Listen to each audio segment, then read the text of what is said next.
osinzidde okutuuliriza akawungeezi kano ennaku z'omwezi 16 mwezi gwa kuna omwaka 2024 program eddoboozi lyo ku 15.FM tuli wano mu kibuga ky'e Mubende ku luguudo Main Street ekizimbe okuli Equity Bank omwaliro ogusooka point tudde okuweereza mu ngeri ey'omulembe.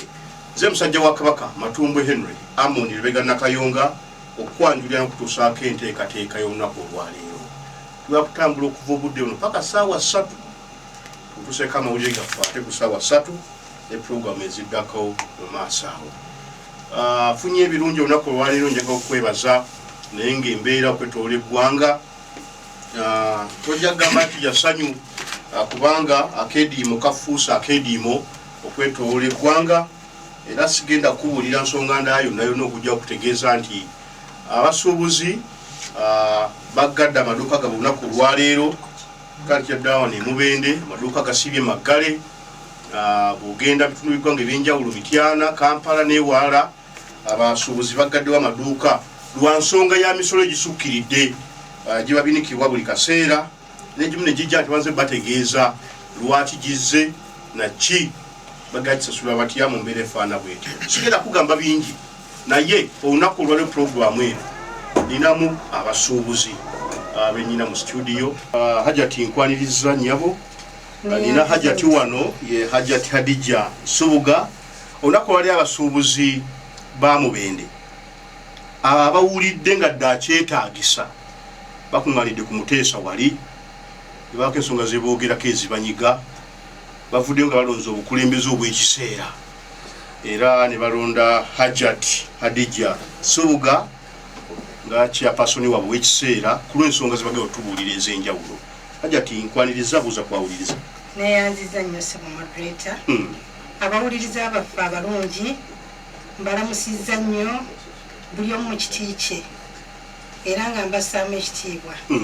Ngatta eddoboozi lyange kwago agwogeddeko kwabo abafunye ebirungi ne mbasanyukirako ate nenakuwaliramu n'abo abafunye ebizibu ng'abafiiriddwako abaabwe ffe tugamba inna lillahi wa inna ilaihi raji'uun. Musaba Allah abagumye mu kaseera ako kuba Kabaka akusoomoozebwa.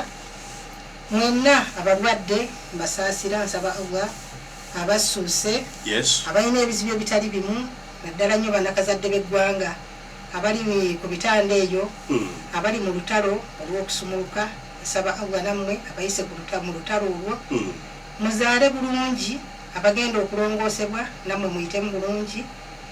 Abaana nabo Allah abatuwe ate abawa abaana atuwa abaana babeere abakulembeze ab'enkya. Neeyanziza nnyo ssebo. Webale nnyo ddala Hajati. Tambuza ku muzindaalo ogwo gujja kutuuka gukyuseemuko katono gujjaawo awo babuuzeeko ssebo nkulu Ssenyonjo. Nsiimye nnyo okutuukako ku mpewo za Point FM era n'okuwuliriziganya ne bannamubende basuubuzi bannange bonna okuviira ddala wansi. Kasooke twebaze Mukama Katonda atuyisiza mu makubo n'atutuusa wano. Basuubuzi bannange nnyongera obbagumya kino embeera gye tulimu ey'okuggalawo tegenda kutunyiga kiseera kinene. Tusaba busabi Mukama ayite mu mukulembeze atwanukule era atuwe ansa etubeezaawo kuba twasobola oyita mu COVID ng'ate oluusi byali byabuwaze ngera bwe kyagwawo nga Mukama waali tujja kuwangula embeera yonna. Webale nnyo webale ddala. Mpuliriza abakulu abo benfunye ku lw'abasuubuzi akawungeezi ka leero bagenda tubuulira ensonga ezitali zimu. Katandikire wano sooka owulire ebigambo bino. Amanya gange nze Jordan njagala mbuuze abantu abaagala kontakiti y'omukiriini bannamubende abaana b'emubende baasose babalowoozaako oba baleso investor ye n'asalawo okukusa embuto z'abantu be n'aleeta abantu be bannamubende n'abammembe erimu. Tulina bannamubende wano abaana abalina tebatakola mu ttawuni kwegamba nga yabeerawo nga asiba mu ttawuni awo tubalowoozezaako lwaki oleeta abantu abagwira n'obaleeta okuva eri license tusobole okukuŋŋaanya emisolo guno gugende ku mafuta kuba ebyamaguzi bitambula ku mafuta ne bongeza bbeeyi y'amafuta nga bakuŋŋaanyirizaamu emisolo gyonna. I recall very well kakati amafuta ago kimanyi nti tusabola more than people kyosasudde kitambuziddwa amafuta ate high price Uganda amafuta gaffe gaba ga bbeeyi eva ate noddamu nosasula emisolo giri ku byamaguzi byotambuzizza already ate n'amafuta ate ne bakongerako charges za transport bannange tunaddukira wakuba tugenda kuzibuzaabuzibwa ewaka ne mu kibira tuddewa tugenda kukolerera ani kubanga rent agenda tulema school fees genda tulema tugenda kulemwa kweyambaza bagambe naye gundi oyo ng'abadde bwati kiki ng'embeera eganye of recent nsaba kubuuza Mr. Moderator oyinamu abasuubuzi ab'amaanyi b'owulidde abadduse mu kibuga kino Mubende bamisolo webali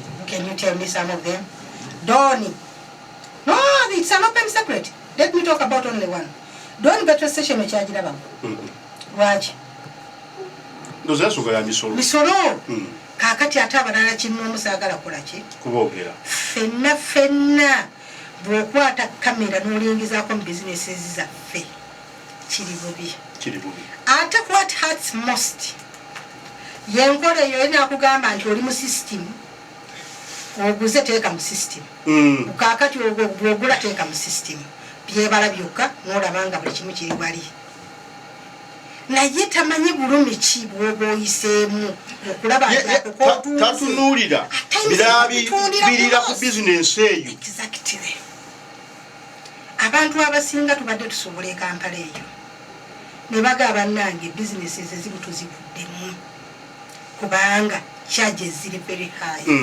so bannayuganda abali eyo nze ntunda seminti ntunda ngoye mpangisa ngoye bwe mba nyigiriziddwa seminti ejja kulaba nga yeeyongeza naawe eyalina ekasooli olwaleero ng'ekyosuubira kungulako seminti ogera ozimba akayumbako ozimbemu ka commercial house manya nti naawe okola ki okosebwa kinene njega tumalirize n'embeera nga bweri mu kibuga hajati wano mukama wange sebo ebayise etya embeera etuyisa si bulungi emisolo tulina emisolo mingi nkyogera nkiddamu nze wenkolera nsasula property tax omusolo gw'amayumba nkusasula mu kanso ennyumba kwenkolera esasula revenue revenue egikyajinga ngaakyajinga property tax it is another musolo era ku nyumba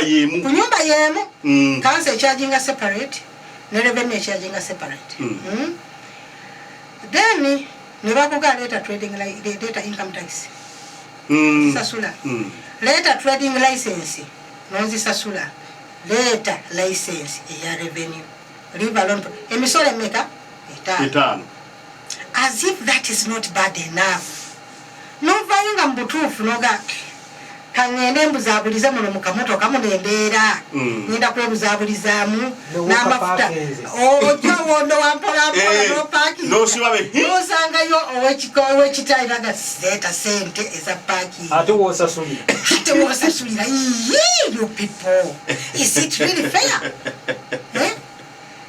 bana kibulikika bulungi kyembuuza emisolo egyo gyonna gyensasula sente ziragawa obuuza weziraga tolabawo sirabawo zinga sakinze nga nze nanyini kuwaayo sente ezo where do I benefit kuba bwogamba nti zikola mu kibuga sente za World Bank there is no secret about it usimid yes World Bank program si sente zaffe n'akamu so where does my money go ekyo kyenjagala okubuuza that's why today tubadde mu lukiiko nembaga bannange tubaddeyo omuntu wabaddeyo bakansala ne chairperson Elsie Kibaati bebaddeyo ng'abakulembeze nembagamba right now we are talking naye tulinga abali mu katemba bakama baffe batabeerawo tewabe there is no impact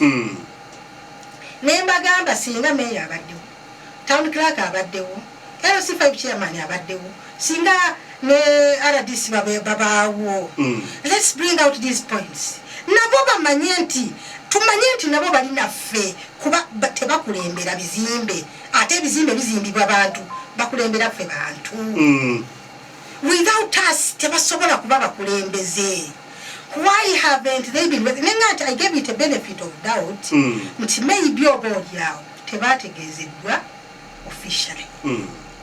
Nengamba, please, can we have another chance, another meeting? Nabo baje twe mulugunyenga nabo bawulira because in the city leader edda twayogeranga enjogera embiya gabo bwe kunizanga otefulumya omuka nti ojja kuna effect mulubuto. So it's better yogera ekikuluma kinogerwe eddagala ekyo kikole ki kiveewo. So nkubiriza kyemmanyi bakama baffe radio zino program zino baziwuliriza nnyo, if not balina ba aids baabwe tebazivaako wherever you are. Gwomukulembeze gwe balonda gwe twalonda ng'oli eyo otuwuliriza nga tosobodde kubeera naffe mu bulumi, manya nti there is tomorrow. Bw'oba tosobodde kuyimirira naffe mu bulumi ne Katonda akulaba. Leave alone God, Katonda tetumula naye ffe tukulaba nga tetunnaba kusalawo plan B. Bakama baffe mujje mujje tubabuulire our pain and whatever we are going through. Tubabuulire obuzibu bwe tuyitamu na butya muyinza otuyamba tusalire wamu tunogeramu eddagala. Wabaddewo kansala omu yagambye nti emisolo gino egisoloozebwa bamala giweereza eri ne balyoka babaddizaako ki balance. I challenged him ne mugamba ssebo nze bwe mba afumbira omwami wange tugeze nti nkoko manyi omwami wange paatisi zaali esookerwako eba nkoko nkulu naye omwami wange saamuwa lusingosingo nina paatisi ze simwa saamuwa buno tugeze buno obwatiremebwako nti mba nninda obbumuwa ne mugamba olubuto lwolo lulimba terusobola kuweerezaayo buli kosoloozeza n'ogamba kyokaweerezaayo eri then bakole ki bakulirize. Bw'ogamba nti wasoloozeza every money olinde bakube noga nti takes 3 months, what do you depend on? Okiraba n'olwekyo baleme kutulimba. Tuli bantu bakulu tulaba ate tutegeera tebasobola. Tewali muntu agamba leeta receipt book yonna inanga bwasolooza otuwa accountability from A to Z yamanyi nti n'oli ali ebusokolo gwa musoloozezza no there is a percentage they send. Nabo balina kibakola ki? Ngenda kukola ku nsimbi nkomewo naye njagala kubuuza kantu katono nnyo kwekati. Yes sir. Abasuubuzi nze muntegeera eyange. Yes sir. Mubeera bannannyini kibuga. Yes sir. Kubanga mwe muwa emisolo gitambuza emirimu gy'ekibuga. Of course. Emirimu egikolebwa mwebuuzibwako ekimala. No. Tetwebuuzibwako. In fact, among the issues I raised, nti luli baatuwandiikiranga nti wogerekeddwa ssente bwe ziti. Ne bakuwaina grace period okucomplaininga nti bannanga okusinziira ku ABCD oba obuzibu ebiseemu ABCD oba bizinesi yange yafunyemu obuzibu ABCD naawe n'owandiika nti banneesaba kumusalirako. And they could sit as a committee ne bakola ki? Ne bakureplyinga. But right now ate yenkola bagijjawo bakuweereza message PRN you have to pay this. It has become dictatorship. Lwaki bajjawo enkola eyo luli baatuwandiikiranga ne batugerekera twakugerekedde ssente bwe ziti. Kati essimu yo ne kakutaana ne freezing sabino ebitategeerekeka. N'otafuna message olaba kuggalawo omanya kabaka weddemu. So which means there is no more communication. Tebakyatuwuliriza tetukyateesa. It is only dictatorship. That is the order of the day. Nkola ku nsimbi apuliriza komewo oli ku Point FM nkwebaza kubanga koli owuliriza. Nzitambudde okuyita ku ssaawa 2 ez'akawungeeza k'olunaku lwaleero. Bwana Ssenyonjo ntuuse wooli njagala otandikiraawo Hajjati waakomye obeeko ensonga z'otuwulira naye ng'omusuubuzi mu kibuga kino era Munnayuganda. Kati nga nze omusuubuzi era Munnayuganda akolera wamu n'abantu era nga tuweereza eggwanga lyaffe. Okunyolwa kungi nnyo kwe tuyitamu naye mu kunyolwa okwo kuba kulungi nga mukwatidde wamu kuba bw'obanga olina ekiwundu nga waliwo akinyiga oweweerako naye ate bw'ofuna ekiwundu ng'ate eyandikinyize ye atambudde agenze osigaza obulumi bw'amaanyi n'ennaku ekyo nkireese olw'aba mmemba abasuubuzi bannaffe abadde baguddewo amaduuka olwaleero kuba ekintu kino tekitambudde nti kyagudde bugwi yonna gye tubadde tunona ebintu nga tutegeezebwa niyo abantu bwe baalira yidi baba bawakokko sampo nenkeera nga yidi amaduuka gaali maggale abantu bandibadde nga beetegeka ne bamanya kyekigenda mu maaso kaakati embeera eno ey'emisolo eriwo nze kulwange nga bwe ndowooza guno omusolo gwe baleeta gwa ifees gujja kutuuka ekiseera singa baguyisa nga takisi tekyatuleetera bintu ffe abasuubuzi tulina kukwata bintu byaffe tubikuŋŋaanye e Kampala tubiteeke ku boost awo tulera wezipaakinga nga tuleerejja mu Bende kati olw'embeera eno gye baliwo eya lisiiti kijja tuuka nga batuteeredde buloka ku makubo ng'ebintu ebipakululwa enakawa nga bituuse mu konteyina bituuke nga ni wano byakupakululwa oba wano bayitawo buloba bujuuko saidi awo bateekewo gundi road block ekebera ebintu ebyo kati gwalina kakapita katono oli obadde odduka n'otumya ekintu ky'oba weetaaze emigugu emisaamusaamu egijja ku sipiidi olunaku olwo n'ogifuna bwe kinaatuuka ng'ebintu byakuceekinga tekijja kutuuka mu budde nga bw'okyetaaga gwalina kakapita akatono kaba kaweddewo kati nsaba abasuubuzi bannange ffenna tetuli bulungi baleme kulowooza nti twekubidde ludda oba eno oba eri kati nga bwe kituteesezza nti kyankya tusigale nga tuggaddewo deeti ebisobola obaawo nti lwakutaano lwaddi omukulembeze nekyasobola okuvaayo kisinziira embeera ebaddewo ekikulu kyakufuna ddoboozi lya mukulembeze kati ne bw'aba avuddeyo ne tufuna ekituufu kiba kituwa ekiddako naye nga kyetusaba mu bulumi obw'ekitalo tukole ekintu nga kiri uniform ekirala kyenjogerako ekyakasasiro tetusobola kukayanya bantu bakwata contracts kuba diiru zibaamu mu buli mbeera meeya sente yandibadde azirekayo nga bifuzibwa ku license yatoole awe abakutte contract yaabwe yabakasasiro bakuŋŋanye kasasiro waabwe yabasasule so si ffe kukwata sente tusasule kasasiro nga sente ziri zisigaddeyo ku license ate nga bamunonanga gundi webadde ekolaki nga kanso webadde ekola oba tuddize moloka za kanso kuba zibadde nazo zikikoze kati ebbanga lingi abantu abamu basasula ne bamuwa lisiiti naye neera tebannamunona ng'oli asasula n'awa kampuni ye tennamunona kati ekirala complain eriwo era ku kasasiro amaduuka agamu galina abantu abasula emmanju ng'asula manju wa dduuka eryo naye nga si nannyini dduuka eryo kuba ono akolera emiryango kasasiro amuteeka miryango waliwo ow'emmanju akasasiro amuteeka mmanju gy'asiiba kati omuntu oyo era bagenda ttambula muzigo ku muzigo nga bamusaba sente ez'akasasiro ekitabaddeewo kati omuntu oyo omuleetedde okubeera ne kasasiro oyo kuba sente tazisobola agenda kukwata kasasiro oyo amukwate ekiro kuba omuntu waba n'obulumi bwe mu mbeera yonna akola ekyetaagisa ajjaza okukakiro oba ssaawa mmeka oba mmeka akwate kasasiro oyo amudampinge mu kkubo ekigenda okuvamu okuleeta endwadde mu kitundu meeya kyabadde atereezezza. Mukulu Ssennyonjo, bw'otunuulira municipality bwe tuyingira mu nteekateeka y'ekibuga abaawo ebikibuga kituufu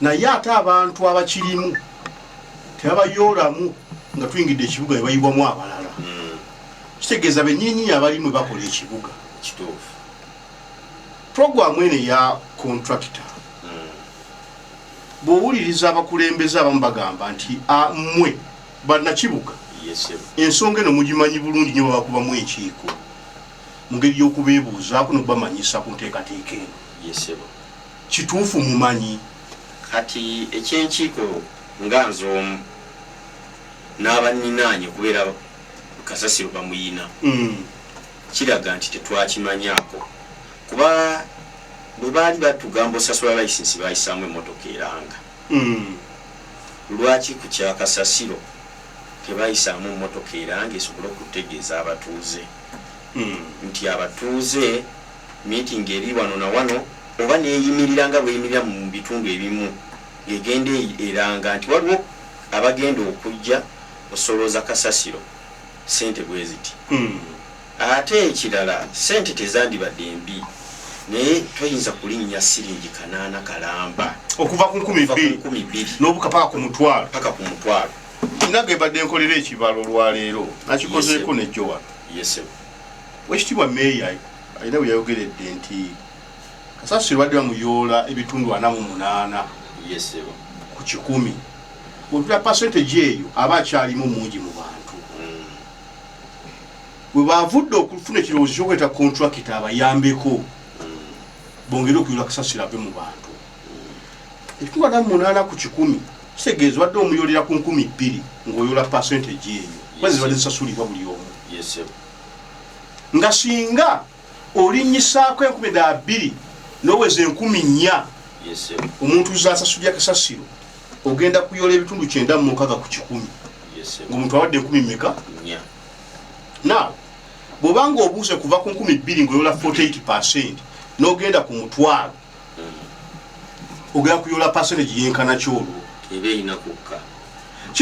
nedda nti kitegeeza ogenda kutuuka nga neggoyo atomulaba ng'otuuse ku levo yaggamba nti nengedde anywa akaveera k'amazzi kanziruke nekutiya nze owaho omukiriini ntegewe kikutiya wakawunzikira asulemu busuuzi kiri abunomu from 20,000 kubadde ku 48% n'ogenda ku mutwalo gatuwa percentage kyawo oba kitegedde